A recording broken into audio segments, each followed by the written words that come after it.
vente d'un bien immobilier se rajoutent les frais de notaire, ce que l'on appelle communément les frais de notaire.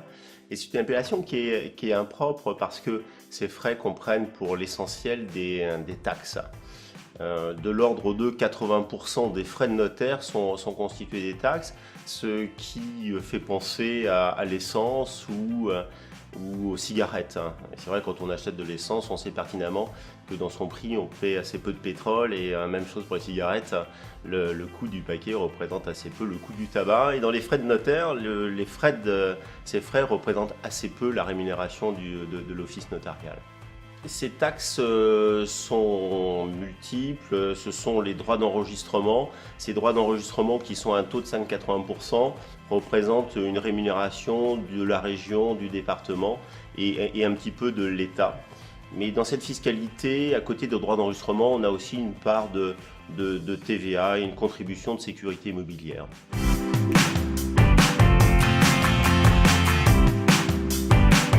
Sur un prix de vente de 200 000 €, la provision des frais d'acte est de l'ordre de 15 500 €. Donc 80% de taxes, comme je vous le disais, reste 17,5% pour la rémunération de l'office notarial et 2,5% pour les dépenses diverses, ce qu'on appelle les déboursés.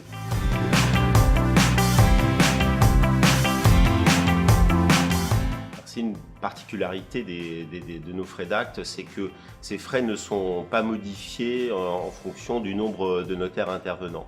Je vous ai dit, donc on a à peu près 17,5% des frais d'acte qui représentent la rémunération de la petite entreprise notariale. Ça comprend la rémunération du notaire ou des notaires s'il y a plusieurs notaires. Ça comprend également le coût de production de l'acte, c'est-à-dire la secrétaire, le clerc qui rédige l'acte, le clerc qui fait les formalités et également la partie comptable. C'est une vraie petite entreprise qui est rémunérée, et il peut y avoir plusieurs petites entreprises être rémunérées sans que le montant de la tarification soit changé.